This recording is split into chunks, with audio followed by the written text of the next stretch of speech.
Hello everyone, and welcome back to Sun Moon Audiobook, the channel where we share wisdom and inspiring book journeys to help you grow and develop your best self, inside and out.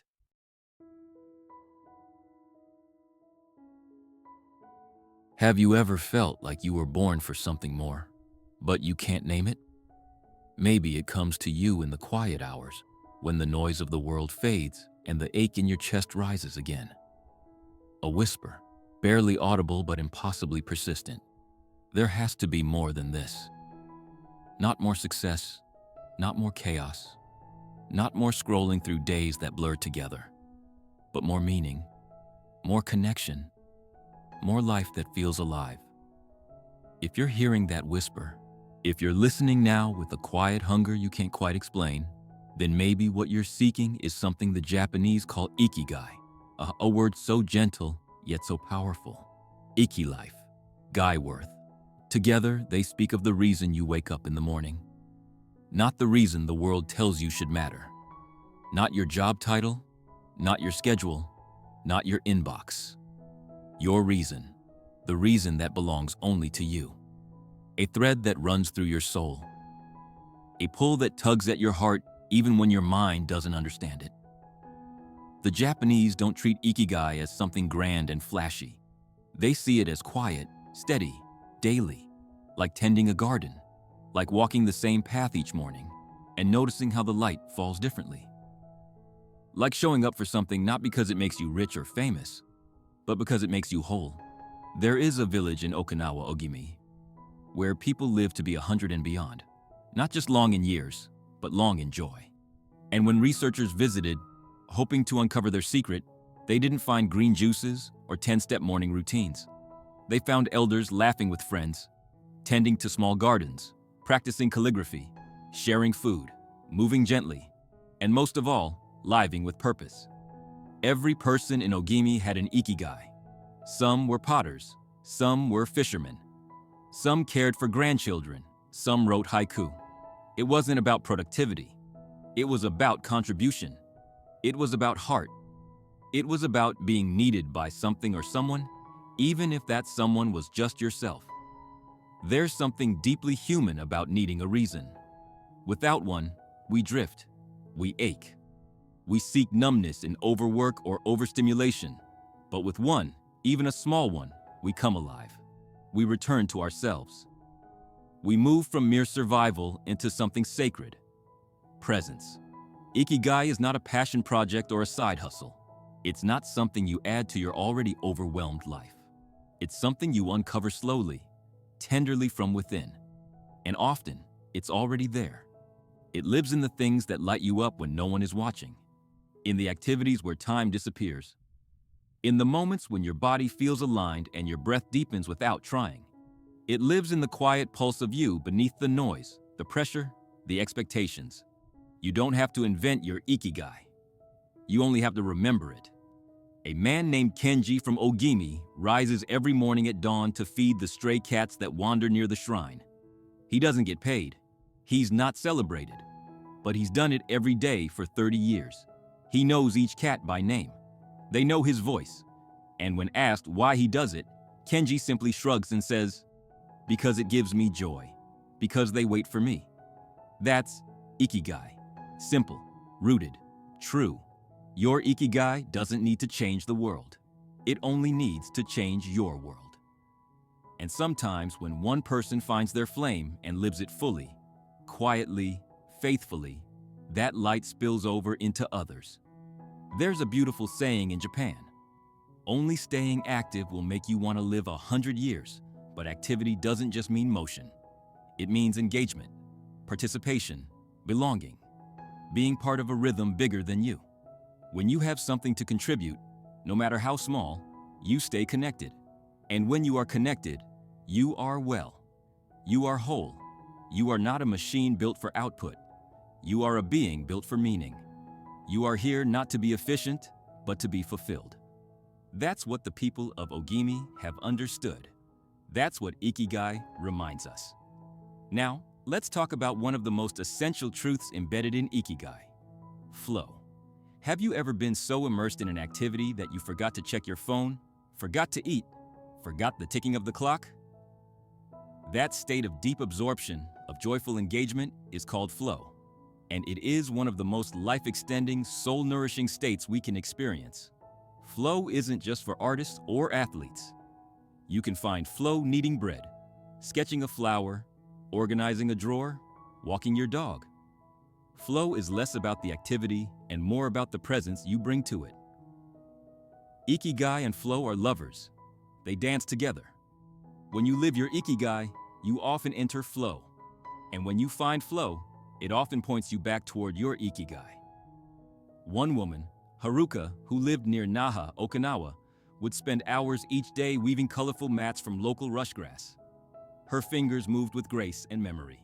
She'd hum while she worked, and her eyes would soften, like she was slipping into another world. When asked what weaving meant to her, she didn't talk about profit or recognition. She said, "When I weave, I forget I'm old. I become light. I become part of the thread. That is flow. That is Ikigai. That is life fully lived." And you, listening now, might be wondering how to find yours. Maybe you feel disconnected, numb, exhausted. Maybe your days are filled with things that deplete you. And maybe, just maybe, your spirit is still whispering, there's something more. I want you to know, with all the tenderness I can offer, that your Ikigai is not gone. It might be hidden, it might be waiting, but it is not lost. One small step you can take today is this. Pay attention to what brings you alive. Keep a joy journal. Write down the moments that feel expansive, the tasks where you feel fully yourself, the times when your heart feels soft and open. Don't judge them. Don't rush them. Just notice. Begin there. Because awareness is the first doorway, in the middle of our lives, many of us face what the Japanese call arugamama, accepting things as they are. Not in resignation, but in reverence. You are not broken for feeling lost. You are not behind for needing rest. You are not weak for craving more meaning. You are simply human, and you are allowed to begin again, even now, especially now. The path to Ikigai isn't linear. It curves, loops, pauses. It requires patience, trust, and tenderness. But it rewards you not with fame or riches, but with something far deeper. With peace, with rootedness, with a sense that you are exactly where you are meant to be. So let's continue right where we left off.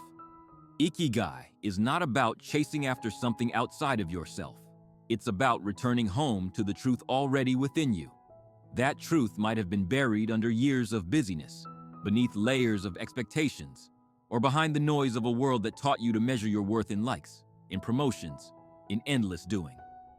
But beneath all that, beneath the armor and the exhaustion, is something unbreakable.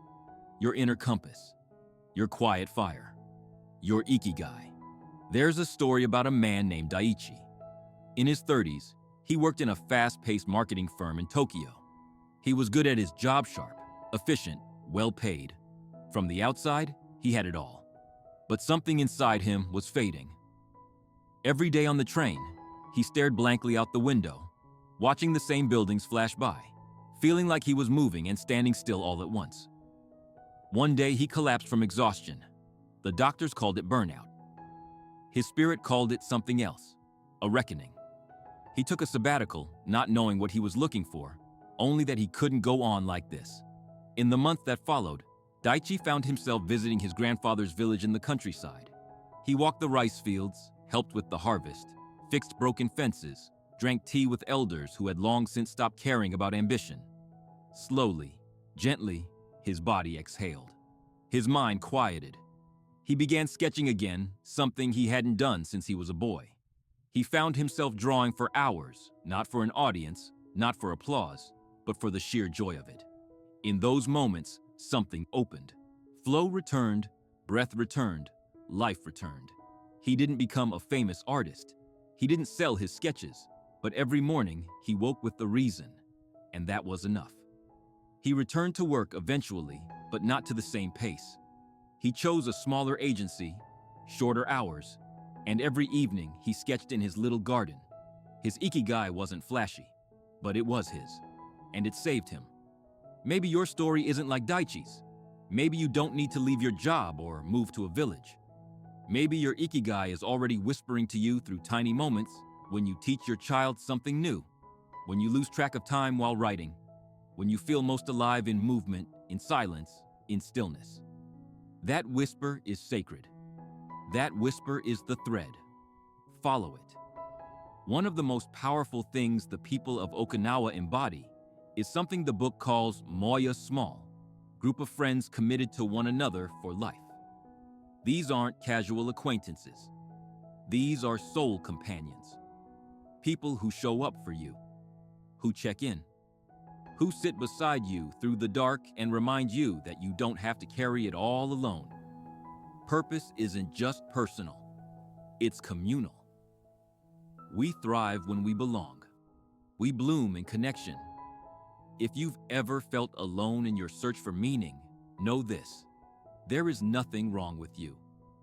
Our culture often tells us that we have to do it all ourselves, that needing others is weakness. But that's not how the people in Ogimi live.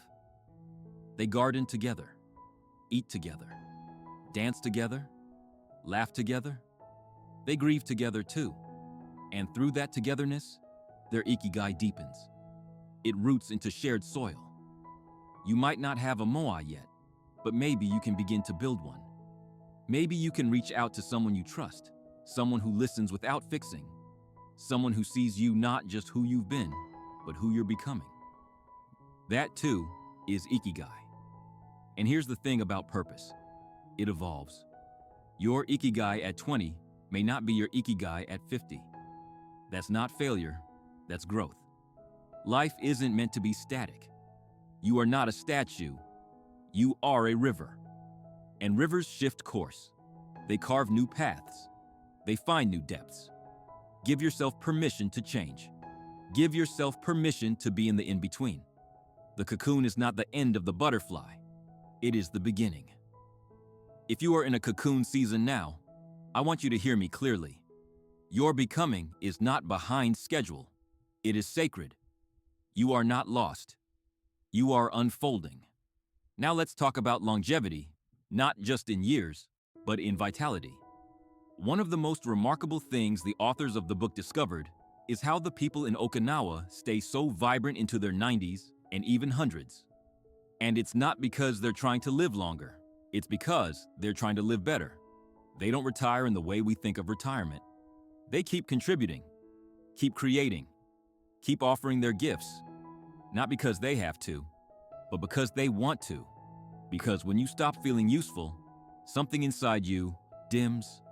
But when you have a role to play, even a small one, you stay connected to the thread of life.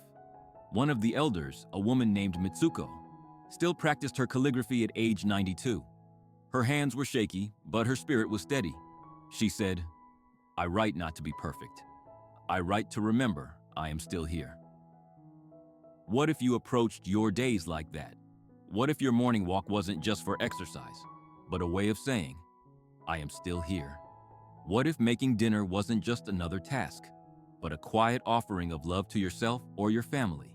This is how Ikigai moves from the sacred ordinary. It asks not for grand gestures, but for presence, consistency, care, and yes, sometimes we resist this idea because it seems too simple. We've been taught that purpose must be impressive, Instagrammable, profitable. But the wisdom of Ikigai says, let it be humble. Let it be yours. The tomato gardener, the community storyteller, the morning dog walker, the quiet knitter. These are not lesser lives. They are full lives. They are lives of meaning. If you're wondering how to begin, try this. Ask yourself 4 questions, not to answer quickly, but to sit with, to revisit. What do I love? What am I good at? What does the world need? And what can I be paid for or sustained by? Ikigai often lives in the place where these 4 circles overlap. But sometimes, it's just about starting with the first one. What do I love? Begin there.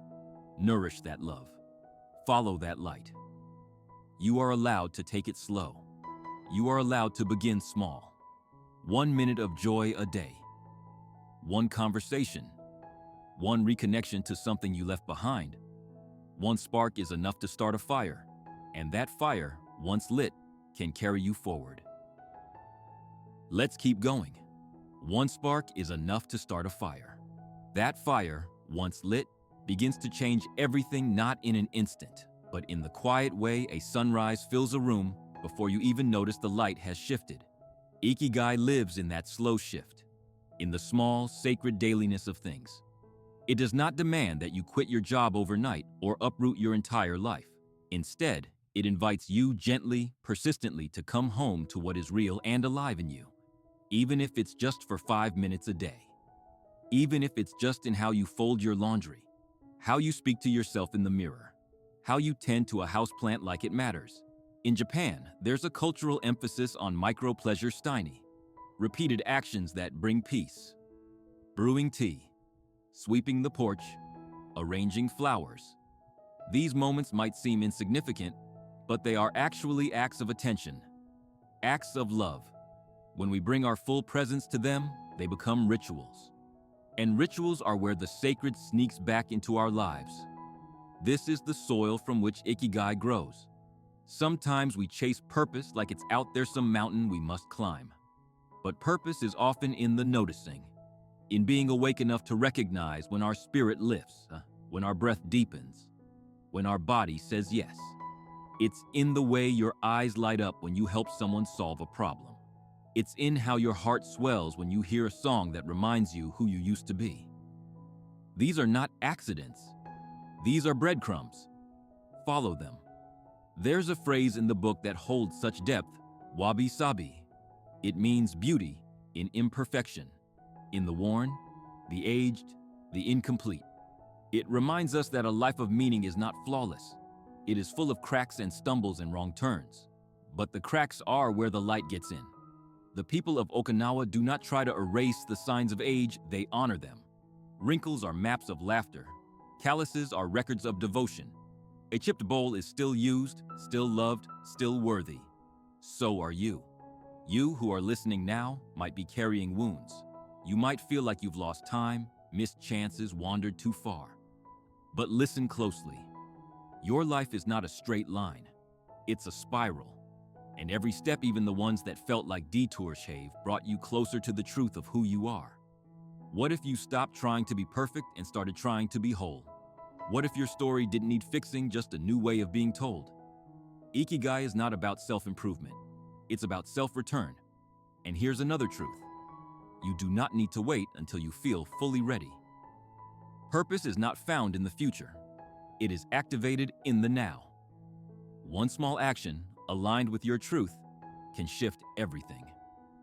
Maybe it's writing the first line of a story that's been living inside you.